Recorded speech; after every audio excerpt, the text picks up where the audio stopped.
A sum was lent to Ravi for 3 years by an organization that fixed a yearly rate of interest of 10% compound interest for repayment along with the condition for recovery of equal installment of Rs 31944. What percentage above the borrowed amount Ravi had to pay the organization? आपसे पूछ रहा है percentage, what percentage है। अगर आपको instalment का concept clear होता तो आप इस क्वेश्चन में इस वाले वैल्यू की तो कोई जरूरत ही नहीं है। बिना इसके चाहे आप 31,944 का सिंपल इंस्टॉलमेंट हो या 31 लाख का सिंपल इंस्टॉलमेंट हो, कुछ भी हो, अगर 10% के रेट से है ना तो सारा परसेंटेज वैल्यू सेम ही आएगा। ये क्लियर है। ये तो क्वेश्चन में बच्चों को भटकाने के लिए और कैलकुलेशन को कॉम्प्लेक्स करने के लिए ऐसा डेटा दे दिया जाता है। अगर आपको इंस्टॉलमेंट का कॉन्सेप्ट क्लियर है तो ये डेटा इररेलेवेंट है, बिना किसी डेटा के आप क्वेश्चन सॉल्व कर लोगे। अगर 10% की बात करें बच्चों तो 10% का क्या मतलब होता है? रेशियो में होता है 1/10।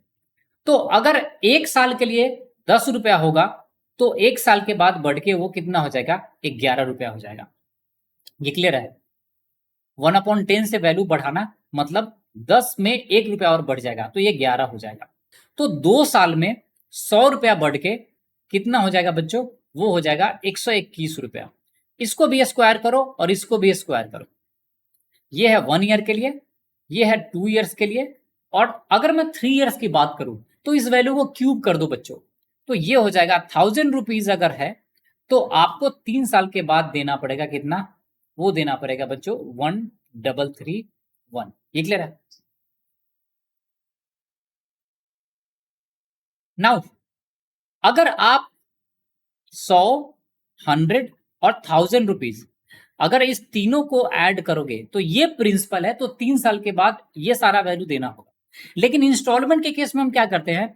इन सभी वैल्यू को क्या करते हैं बच्चों? इक्वल बनाते हैं। जैसे यहाँ पे गिवन था कि इंस्टॉलमेंट 31,944 सब जगह इक्वल है, तो मुझे इन सभी को इक्वल बनाना है। तो बच्चों मैं क्या करूंगा? अगर वो 121 में 11 से मल्टीप्लाई कर दूंगा तो ये किसके इक्वल आ जाएगा? ये आ जाएगा 1331। ये क्लियर है? और अगर मैं यहाँ पे 11 से मल्टीप्लाई किया तो यहाँ पे भी 11 से मल्टीप्लाई करना पड़ेगा, तो ये वैल्यू कितना आ जाएगा? ये हो जाएगा 1100। मतलब 1100 रुपए का प्रिंसिपल 2 साल के कंपाउंड इंटरेस्ट के बाद कितना हो जाएगा? वो हो जाएगा 1331। ये क्लियर है? अब मुझे इस वाले इंस्टॉलमेंट को भी इक्वल करना है। किसके इक्वल करना है? 1331 के। तो यहाँ पे 1331 बनाने के लिए किससे मल्टीप्लाई करूंगा? सिंपल सा कॉमन सेंस है, 121 से।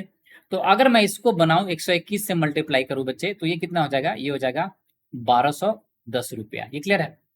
मतलब कि अगर मैं 1210 रुपया लेता हूं प्रिंसिपल तो एक साल के बाद कितना लौटाऊंगा? वो लौटाऊंगा बच्चों 1331।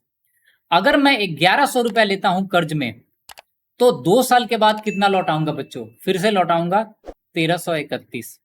और अगर मैं 1000 रुपया लेता हूं प्रिंसिपल तो 3 साल के बाद कितना लौटाऊंगा बच्चों? वो लौटाऊंगा मैं 1331। ये क्लियर है? तो बच्चों अगर ये 3 इंस्टॉलमेंट का अमाउंट इक्वल है तो यहां पे टोटल प्रिंसिपल मैंने कितना कर्ज लिया है इन सभी का सम, और इन सभी का सम आप इजिली निकाल लोगे। ये कितना हो जाएगा? 1100 और 1000, 2100, 2100 और 1200, तो हो जाएगा कितना? ये हो जाएगा 3310 रुपया। अगर 3310 रुपया प्रिंसिपल है तो आप टोटल वैल्यू कितना दोगे? 1331 इंटू 3। यही तो 3 इंस्टॉलमेंट दे रहे हो टोटल। इसको मल्टीप्लाई करना बहुत ही आसान है। 13 में 3 से मल्टीप्लाई करो तो 39, और 31 में 3 से मल्टीप्लाई करो तो 93। मतलब कहानी साफ है। 3310 रुपया लेते तो आप 3 साल के बाद टोटल कितना पैसा लौटा रहे हो? तो आप लौटा रहे हो 3993। नाउ आपसे पूछा था कि कितना ज्यादा पैसा दिया रवि ने, तो कितना ज्यादा दिया? इन दोनों का डिफरेंस, तो इसमें से इसको माइनस कर दो। तो 93 में से सबसे पहले 10 को माइनस करो तो कितना आएगा? ये 83 आएगा। और 39 में से 33 को माइनस कर दो तो 6 आएगा। तो 683 रवि ने ज्यादा दिया है। और कितने पे ज्यादा दिया बच्चों? वो दिया है 3310 पे। अब देखो यहां से परसेंटेज वैल्यू भी निकालना बहुत आसान है, बिना किसी कैलकुलेशन के आप निकाल सकते हो। 3310 का 3310 का मैं 10% पूछूं बच्चे तो कितना बोलोगे आप? वो बोलोगे कि 331 रुपया है। तो मैं आपसे पूछूं कि इसको मैं 662 लिख देता हूं और साथ में लिख देता हूं मैं 21 और डिवाइडेड बाई कर देता हूं 3310। तो आपको पता था 10% किसके इक्वल है? 331 के।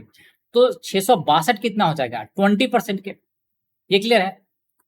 और 21 है तो ये वैल्यू कितना होगा? लगभग हाफ से थोड़ा सा ज्यादा होगा, तो ये आ जाएगा 0.63 के आसपास आएगा। तो हमारा आंसर कौन सा? एक ही आंसर है ऑप्शन में, वो कौन सा है? Option number. नाउ अब कुछ बच्चों को ऐसा लग रहा होगा कि ये 31944 को मैंने कुछ नहीं किया है। अरे बच्चों, इसमें 8 से मल्टीप्लाई करोगे ना तो वैल्यू आएगा 31944। तो आपको इधर भी मल्टीप्लाई करना पड़ेगा 8 से। तो बात तो बराबर है।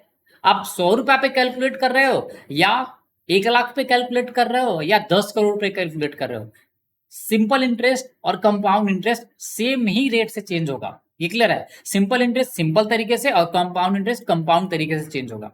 तो ये डेटा तो बेवकूफ बनाने के लिए दिया हुआ था। ये क्लियर है?